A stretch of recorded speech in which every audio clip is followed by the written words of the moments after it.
Hello student, class 11th NCERT physics. Topic है हमारा आज का dimensional analysis. Students, as you know very well, आप पढ़ चुके हैं अब तक फंडामेंटल क्वांटिटीज़ क्या होती है, उनकी यूनिट क्या होती है। उसी के बेस पर आगे आज हम पढ़ेंगे dimensional analyse, how to find dimension of any physical quantity. Okay, as you know very well, all drive unit are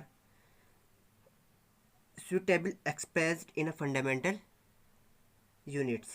For example, fundamental unit of mass, ठीक है, is kilogram, and time is second, and length is metre. So our fundamental quantities are mass, length and times.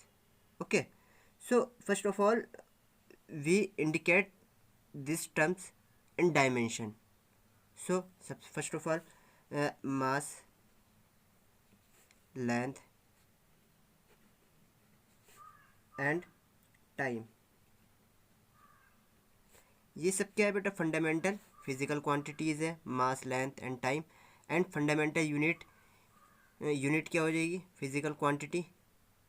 Fundamental physical quantity, fundamental physical, fundamental unit, ठीक है ना. Fundamental unit क्या है? Mass, kilogram, length, metre and time. Second, ये क्या हो गया? Fundamental of physical quantity, fundamental units.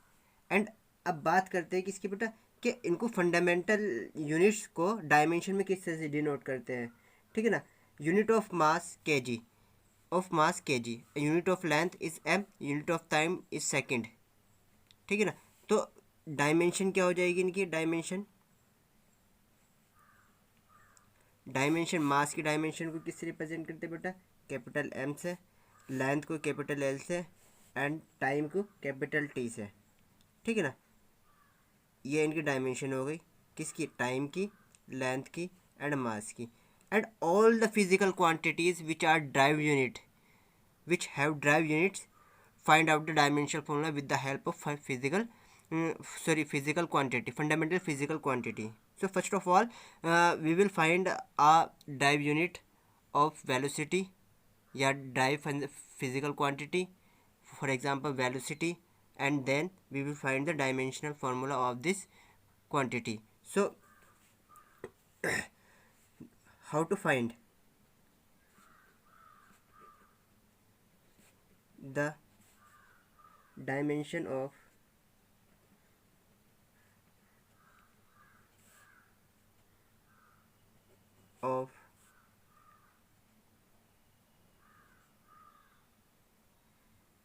a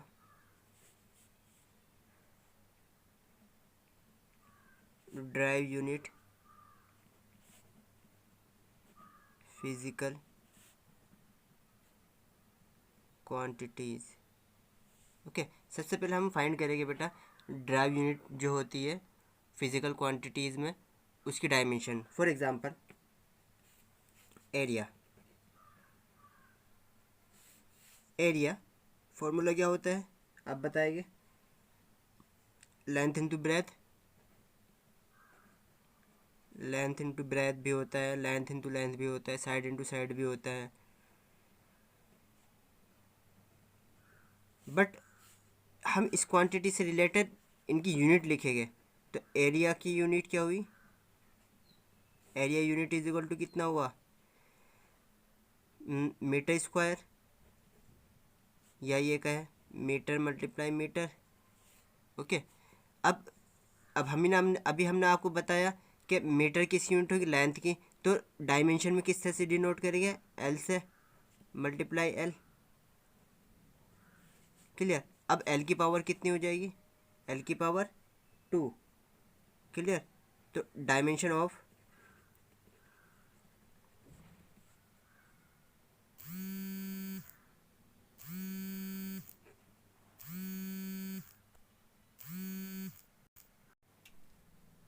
dimension of area is equal to L square. ठीक है. Now find the dimension of velocity. So five. अब हमें एक चीज़ तो पता चल चुका है, जो भी डायमेंशन निकालेंगे वो किससे निकालेंगे, with the help of unit and fundamental quantities. Okay, देखिए जो वेलोसिटी की यूनिट क्या होती है, वेलोसिटी की यूनिट होती है बेटा, देखिए फॉर्मूला तो पता है हमें क्या होता है, distance upon time is equal to, distance का फॉर्मूला क्या होता है, मीटर अपॉन टाइम कितना होता है, सेकंड। तो अब बता दीजिए वेलोसिटी की डायमेंशन क्या हो गई, इज इक्वल टू, मीटर को किससे रिप्रेजेंट करते हैं, लेंथ को कैपिटल एल से, अपॉन सेकंड को किससे रिप्रेजेंट करते हैं, टाइम से, एंड फाइनली टी कहाँ चल जाएगा, ऊपर नेगेटिव पावर में चल जाएगा, एल टी की power -1। This is the dimension formula of velocity. Okay students, and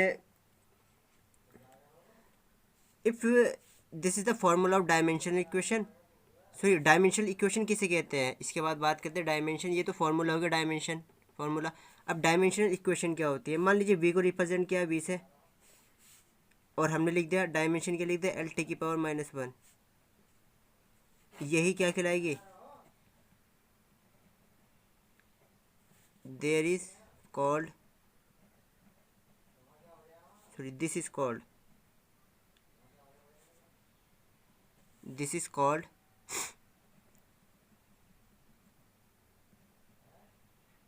dimensional equation.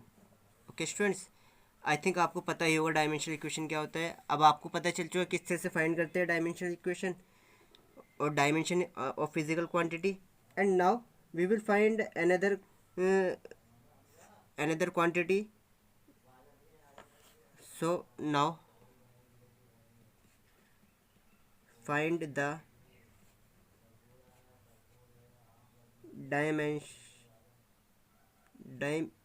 dimension of work।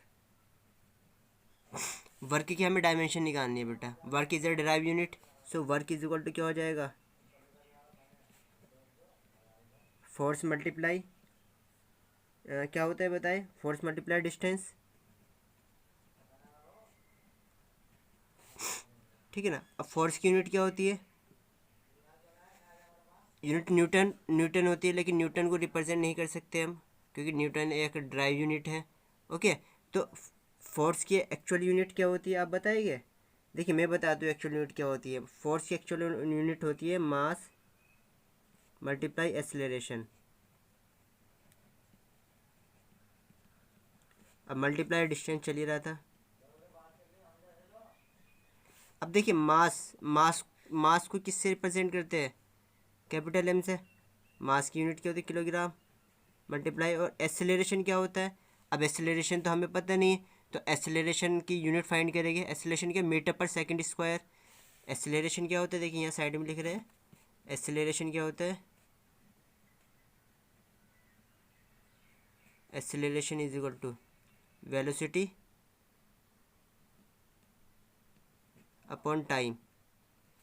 Velocity क्या होता है, एल टी की पावर -1, अभी फाइंड किया हमने यहाँ पर ये, ठीक है ना, एंड टाइम टी, तो फिर दोबारा टी अगेन ऊपर माइनस पावर में चले जाएगा, तो एल टी की पावर -2 हो जाएगा, नहीं हो जाएगा। ये एक्सेलरेशन की यूनिट होती है, डायमेंशन होती है, ठीक है ना। तो एक्सेलरेशन डायमेंशन फॉर्मूला क्या हो, एल टी की पावर -2 मल्टीप्लाई डिस्टेंस क्या हो जाएगा हमारा, फिर अगेन एल। ओके, सो इस पूरी यूनिट को हम मिला देंगे तो एल की पावर कितनी हो जाएगी, एल मल्टीप्लाई एल, तो एल की पावर 2 एम, एल की power 2 T to the power -2। This is the final formula of dimensional of work.